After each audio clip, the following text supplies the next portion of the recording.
A very big hello and welcome back to your own channel. मैं हूं doctor आलोक पुरोहित, आपका health coach.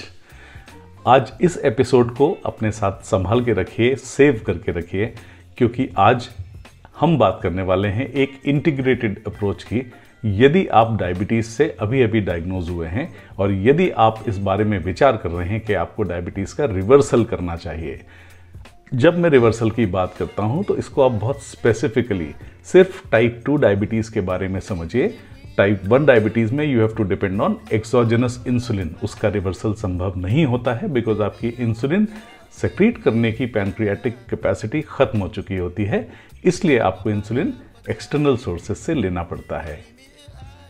सबसे पहला, आप जैसे ही डायग्नोज होते हैं इमीडिएटली इस बात को रियलाइज कीजिए कि आप एक गोल्डन पीरियड में हैं। और यदि आप बहुत ही इनिशियल फेज में डायग्नोज हुए हैं और अगर आपके नंबर्स HB1AC वगैरह के भी अगर हाई हैं तो आपको तत्काल चिंता करने की ज़रूरत नहीं है। बिकॉज यदि आप गोल्डन पीरियड में अपने आप को क्विकली इस बात के लिए तैयार करते हैं कि आप रिवर्सल करना चाहते हैं तो आप बहुत जल्दी इसको अचीव कर सकते हैं। आज हम बात करने वाले हैं उन 10 स्टेप्स की जिनके इंटीग्रेटेड यूज से आप डायबिटीज़ का रिवर्सल खुद अपने घर पर भी कर सकते हैं और किसी की भी मदद कर सकते हैं।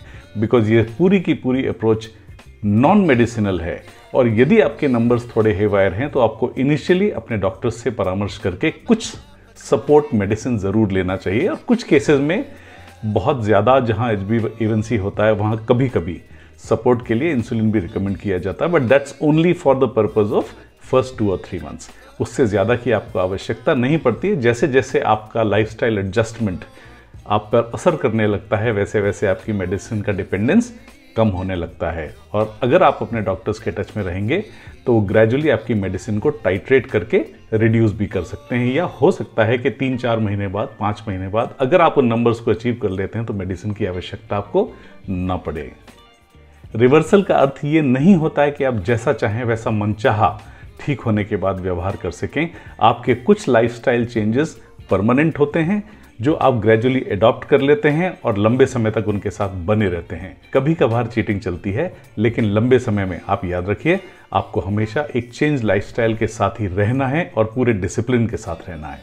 पॉइंट नंबर 1, यदि आप अभी अभी डायग्नोज हुए हैं और आपने अपने सारी रिपोर्ट्स भी कराई हैं और यदि आप अपना C-पेप्टाइड कराना भूल गए हैं या आपने नहीं कराया है तो इसको अपने एकेडमिक इंटरेस्ट के लिए ही सही ज़रूर चेक कराइए। बिकॉज इससे आपको अपने करंट पैनक्रियाटिक फंक्शन का अंदाज़ा लगता है और आपके इंसुलिन सेक्रीशन की जो कैपेबिलिटी है आपके पैनक्रियास की, आपको वहाँ से शुरुआत करनी है।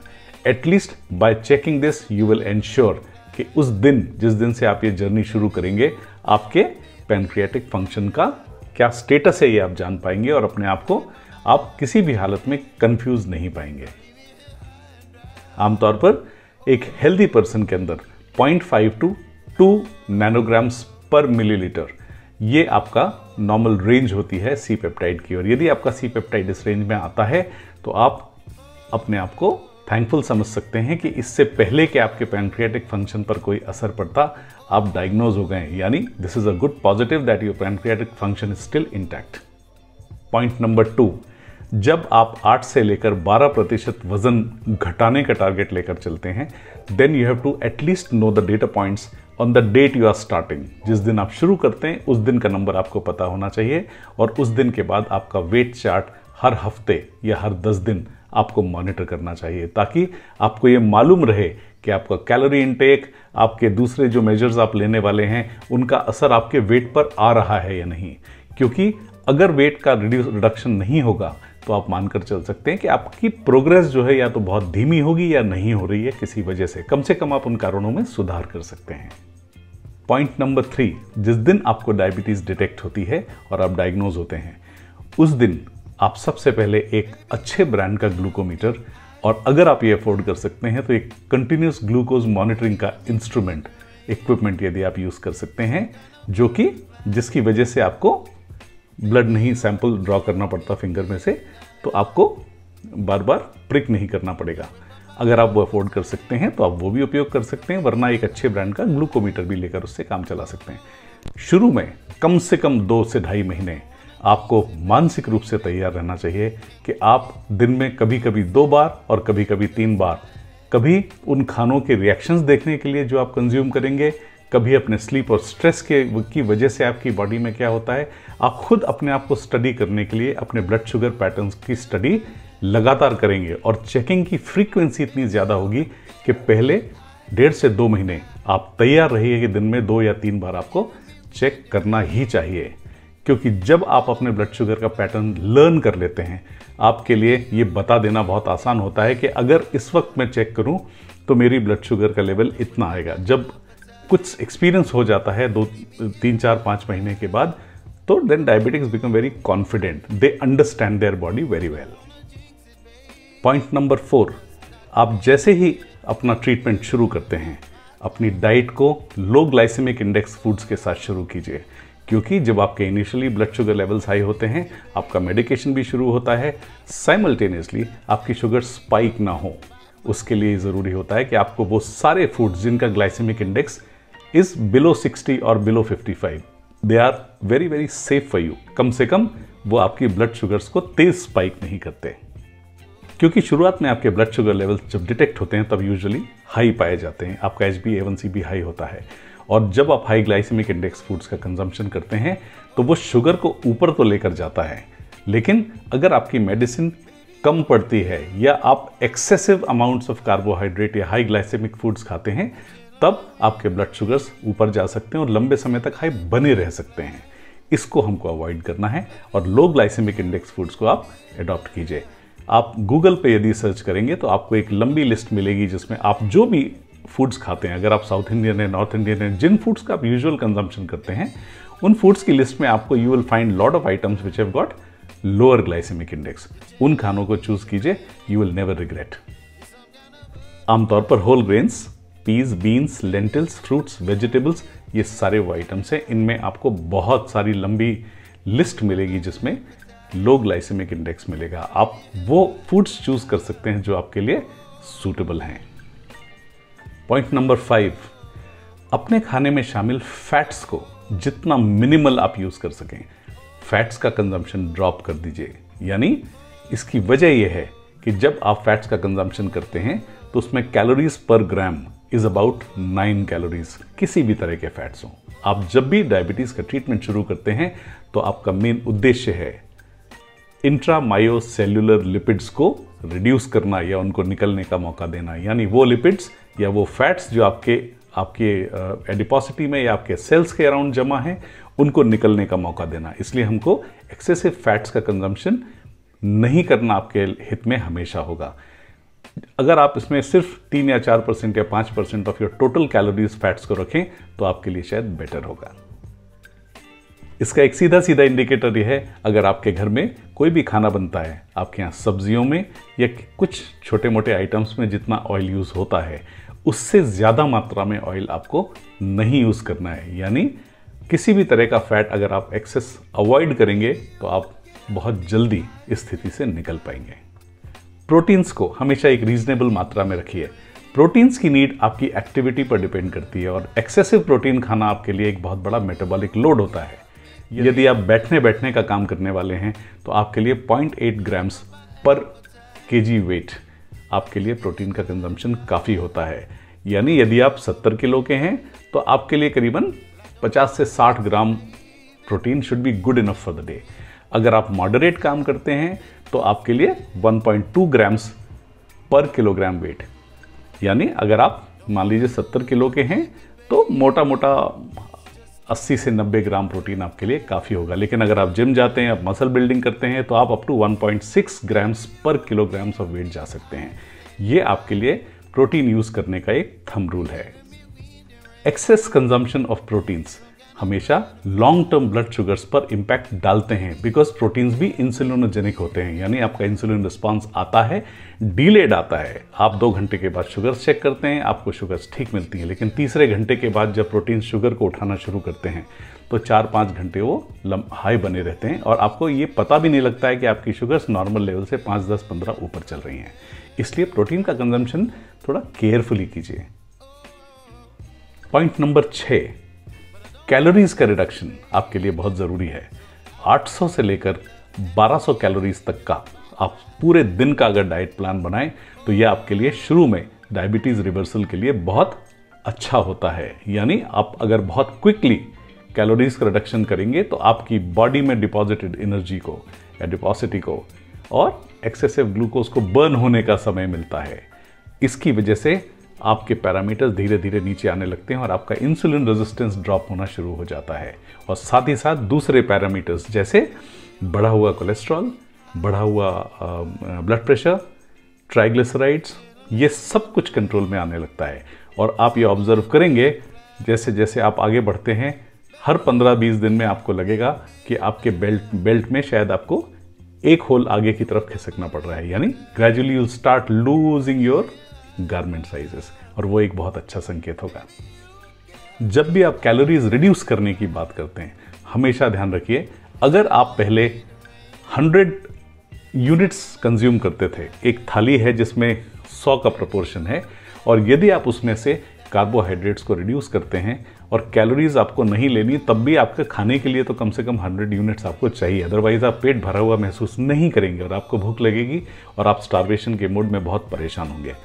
जब भी आपको कैलोरीज रिड्यूस करना हो, फाइबर के ऊपर ज़रूर डिपेंड कीजिए, क्योंकि फाइबर आपको ज़्यादा देर तक आपके पेट में बना रहता है और अनडाइजेस्टेड फाइबर आपके गट के लिए बहुत अच्छा होता है। और इस फुल होने की फीलिंग की वजह से आप कम खाते हैं, कैलोरीज का कंजम्पशन कम करते हैं, और over a period of time आप बहुत हेल्दी फील भी करते हैं। और साथ साथ में बहुत सारा हेल्दी न्यूट्रिशन जो आपके पास ग्रीन वेजिटेबल्स, फ्रूट्स से आता है या होल ग्रेन्स से आता है, वो आपके लिए बहुत फायदेमंद है काफ़ी सारे दूसरे एलिमेंट्स में भी। आपकी बॉडी में एक्सेस कोलेस्ट्रॉल जब भी बाहर एक्सक्रीट होता है या बॉडी उसको डिस्कार्ड करती है, body uses fibre as a vehicle, fibre के ऊपर लोड करके वो आपके स्टूल से बाहर जाता है। फाइबर का कंजम्पशन आपको हेल्प करेगा आपका कोलेस्ट्रॉल घटाने में भी, और जो सॉल्युबल फाइबर्स हैं वो ओवरऑल आपके कोलेस्ट्रॉल को रिड्यूस करने में वैसे भी ज़्यादा मदद करते हैं। इसलिए फाइबर का कंजम्पशन आपको बहुत इंपॉर्टेंटली कंसिडर करना चाहिए। पॉइंट नंबर 7, इंटरमिटेंट फास्टिंग को यूज़ कीजिए। यानी अपने 24 घंटों के पीरियड में आप लगभग 8 से 9 घंटे की तो नींद लेते हैं।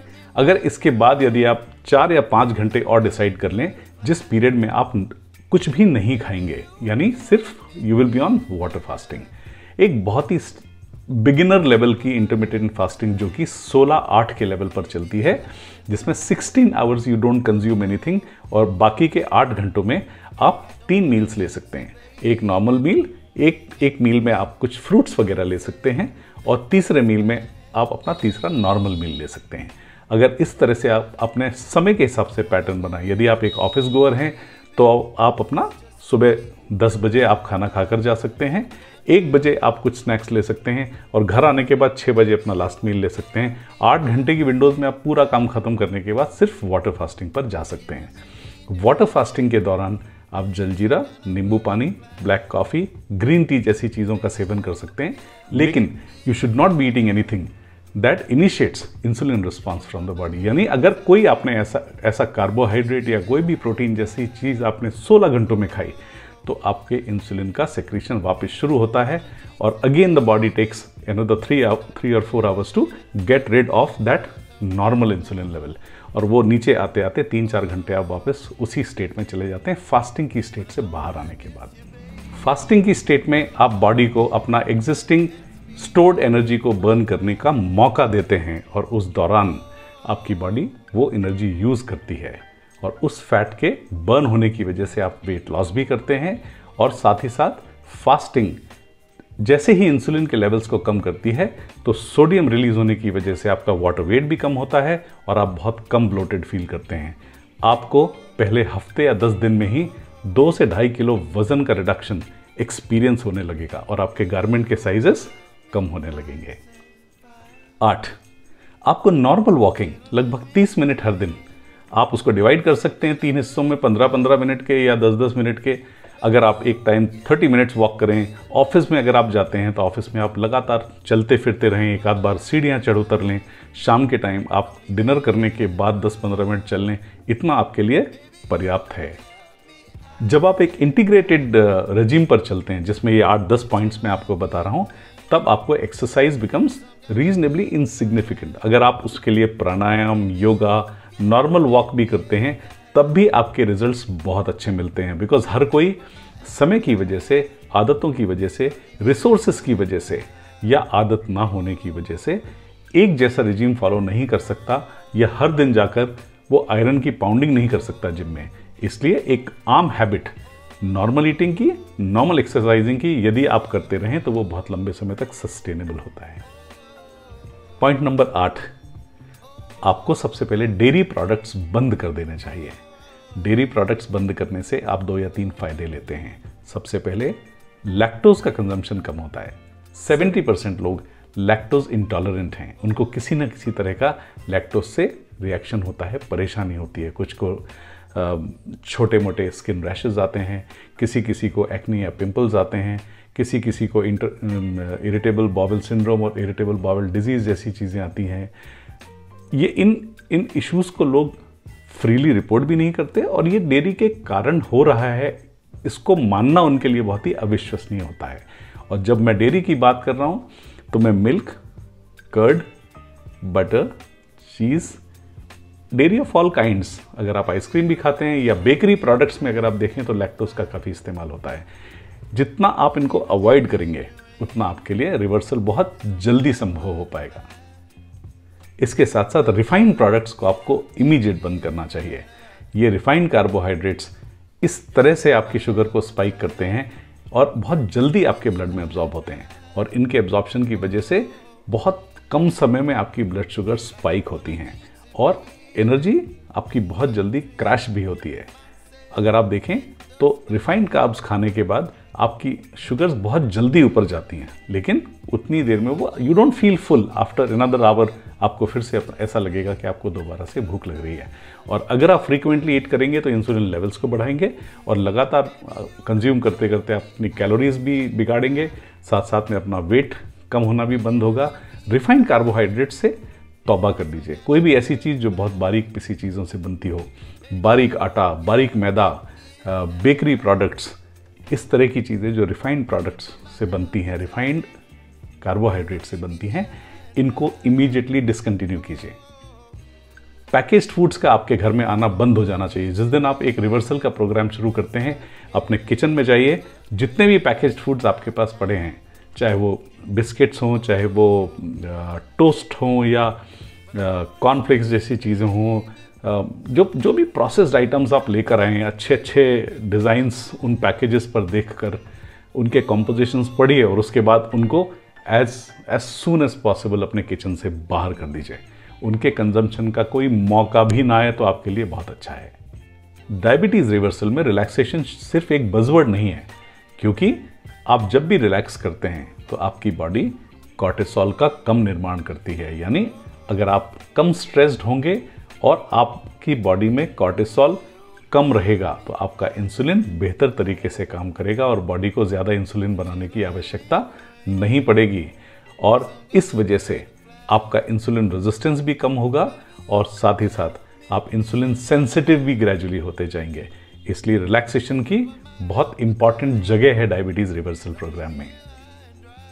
7 से 8 घंटे अपनी अच्छी क्वालिटी ऑफ स्लीप को मेंटेन करने की कोशिश कीजिए। अगर ये आप करना चाहते हैं तो इसके लिए आपको कुछ कॉन्शियस स्टेप्स लेने होते हैं। सबसे पहले जब आप रिलैक्सेशन मोड में जाते हैं तो आप यू कैन स्लीप बेटर।